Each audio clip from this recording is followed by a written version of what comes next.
Yang paling menyebalkan dari rasa sakit adalah yang repot bukan hanya diri sendiri, tapi orang di sekitar kita. Hingga akhirnya, bukan hanya perasaan sakit yang menyelimuti diri, tapi juga perasaan bersama.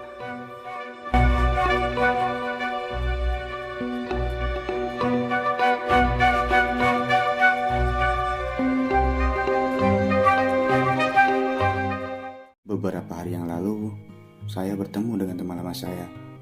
Entah ada angin apa, tiba-tiba dia mengajak saya mendaki. Mengingat selama kurang lebih 1 tahun belakangan ini sibuk dengan kerjaan dan tidak sempat kembali ke alam, saya pun dengan tegas mengiyakan ajakan dia. Lalu dia pun dengan tegas juga langsung menjadwalkan pendakian ini. Tapi saya lupa bahwa sebagian banyak peralatan pendakian saya tertinggal di Madura. Mau tidak mau saya harus drifting sebagian peralatan pribadi yang akan saya pakai saat mendaki nanti. Maklumlah, biar irit. Seperti biasa, pasti sebelum pendakian dimulai, saya menyempatkan diri untuk sedikit olahraga. Karena sering apapun kita naik gunung, menyempatkan diri untuk sedikit memperkuat nafas itu tidak salah. Karena beda gunung sudah pasti beda tantangan. Mau tinggi atau rendah MDKL-nya, tidak meremehkan gunung adalah cara terbaik untuk sedikit menghindari hal-hal yang tidak kita inginkan. Perjalanan kali ini kita mulai dari selatan Jakarta. Mengingat perjalanan kita kali ini cukup singkat, kita memutuskan untuk naik kendaraan pribadi supaya lebih mudah dan tidak bersana tidak bersini.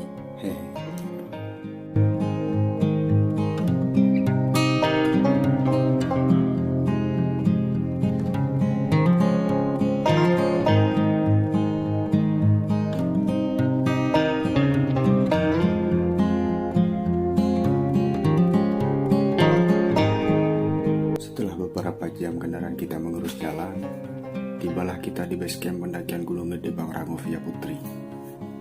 Alih-alih mau mandi dan sedikit mengistirahatkan mata karena tidak tidur semalaman, kita pun tergiur melihat pendaki lain hiking pagi itu juga. Seperti jalur pendakian pada umumnya, melewati persawahan warga lokal. Awalnya biasa-biasa saja.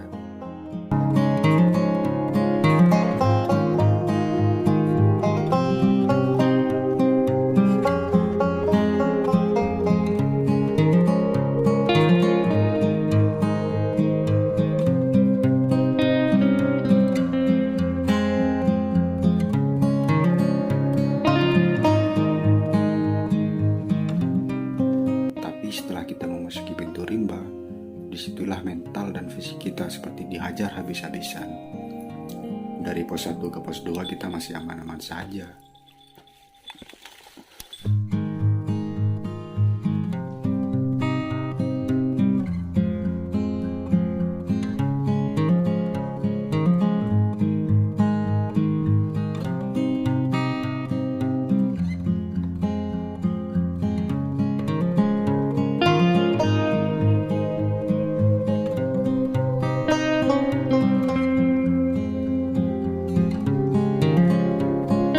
Sampai di pos 3, kita pun berhenti untuk makan siang karena waktu memang sudah menunjukkan jam makan siang. Mengingat sedari kemarin malam kita belum sempat istirahat, saya pun memutuskan untuk tidur sebentar di pos 3 lalu melanjutkan kembali perjalanan.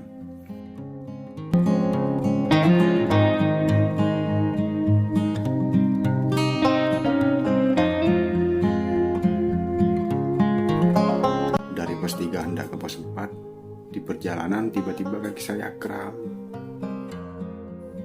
Di situ sedikit demi sedikit saya mulai menyicil langkah demi langkah sampai ke pos 5. Karena saya rasa kaki saya masih bisa dipaksa, saya pun menyuruh teman saya berangkat terlebih dahulu dengan teman baru yang kita kenal di base camp tadi pagi.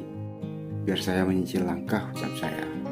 Karena memang kaki saya sudah benar-benar tidak bisa dipaksa untuk berjalan cepat seperti saat dari pos Maksi ke pos 3. Padahal sebelum pendakian ini dimulai, saya terlebih dahulu bertanya pada beberapa teman saya perihal jalur pendakian Gunung Gede Pangrango yang paling rekomendasi. Dan di antara mereka yang pernah ke sana, semua merekomendasikan Via Putri saja. Tapi entah kenapa, saya rasa Via Putri ini yang benar-benar menghajar mental dan fisik saya. Dan cacingan dari pos 3 ke pos 5 seolah-olah memukul mundur kami semua.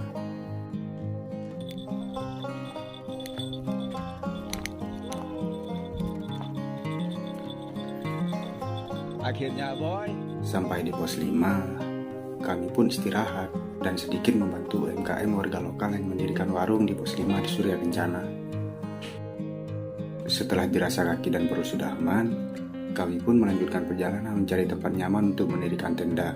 Mengingat sebentar lagi kemuning senja akan tenggelam, ditambah di perjalanan tadi kami mendengar kabar dari ranger bahwa nanti malam akan ada badai. Mau tidak mau kita harus mendirikan tenda di antara lebatnya pepohonan di Surya Kencana agar badai tidak terlalu mengganggu istirahat kita.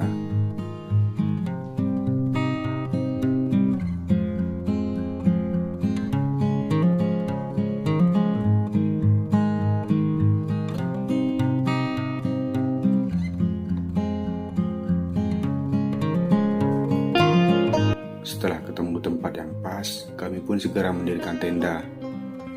Karena memang cuaca sudah sangat dingin, selepas selesai mendirikan tenda, kami pun masak makan malam dan langsung istirahat.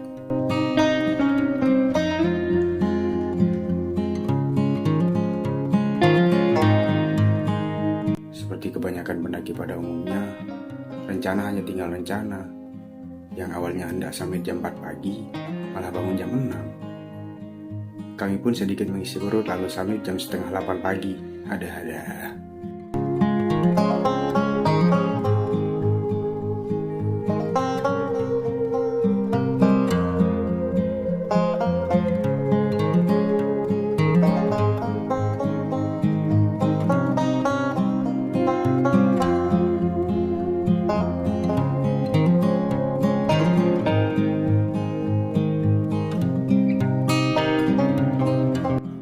Ayo muncak. Kalau sendiri di sini enak. Iya. Nggak angin. Berjalan di antara bebatuan yang tersusun rapi dari tempat kami mendirikan tenda, terasa sangat lama sekali. Padahal estimasi waktu ke puncak hanya 30 menit. Benar kata orang, lebih baik trek tanah daripada bebatuan. Ngilu, Pak.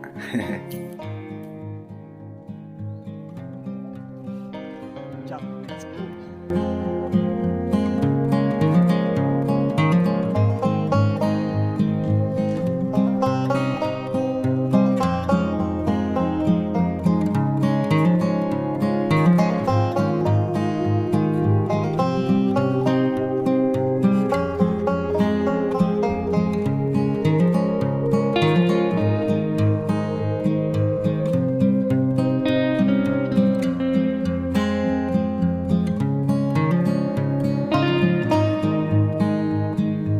Selangkah demi selangkah kami pun sampai di puncak. Sungguh perjuangan yang melelahkan. Rasa haru seolah-olah memaksa saya meneteskan air mata, tapi rasa malu selalu berhasil mengalahkannya. Dasar laki-laki.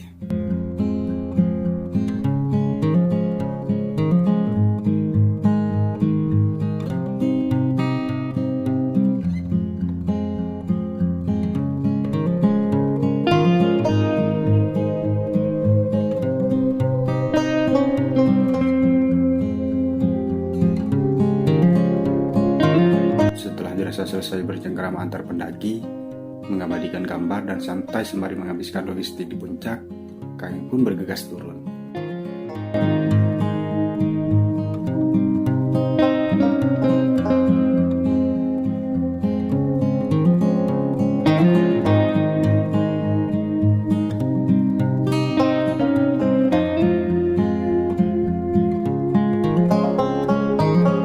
Kembali ke tenda, berbenah lalu bersetai kembali di antara indahnya Surya Kencana. Habiskan saja logistiknya, ucap saya, agar saat turun nanti tidak terlalu berat beban yang menekan kedua pundak kita. Kami pun bergegas membentangkan flysheet, mengisi air, memasak, lalu mengisi perut dan bersantai kembali.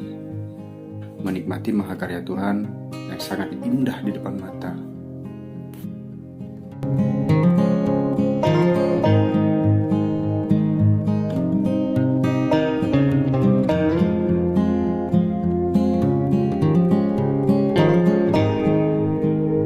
Rasa kagum seolah-olah membuat kami malas kembali ke kota. Memulai pekerjaan lalu bertemu teman yang selalu mencari muka. Tapi mau tidak mau kami harus bergegas turun. Karena memang itu adalah keharusan yang kami harus lakukan. Pergi untuk kembali. Masih sama seperti kemarin. Jika kemarin dari base camp tujuan kami adalah Surya Kencana, maka sekarang dari Surya Kencana tujuan kami adalah base camp.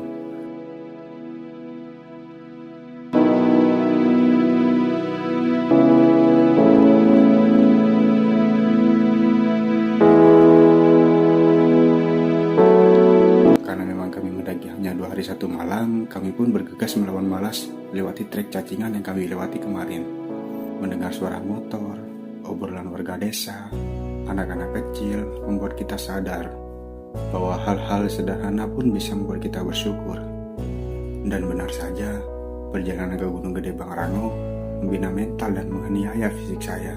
Tapi perjalanan ke Gunung Gede Pangrango jugalah yang menjadikan saya lebih tangguh, bukan hanya secara fisik, tapi juga secara mentalitas. Betapa seringkali saya mengalihkan pikiran ketika kaki saya sakit, betapa saya harus fokus membereskan hal-hal yang ada di depan mata saja dulu, bukan berekspektasi pada hal-hal yang masih jauh. Membuat satu langkah, lalu satu langkah lagi, lalu satu langkah lagi, dan lagi, hingga akhirnya sampai pada tujuan yang diinginkan. Bukankah itu tujuan dari perjuangan? Merencanakan bukan hanya sebatas membayangkan, mengatasi bukan sebatas menyesali, menjalani bukan sebatas meyakini. Semoga kita semua berhasil dalam perjuangan kita masing-masing.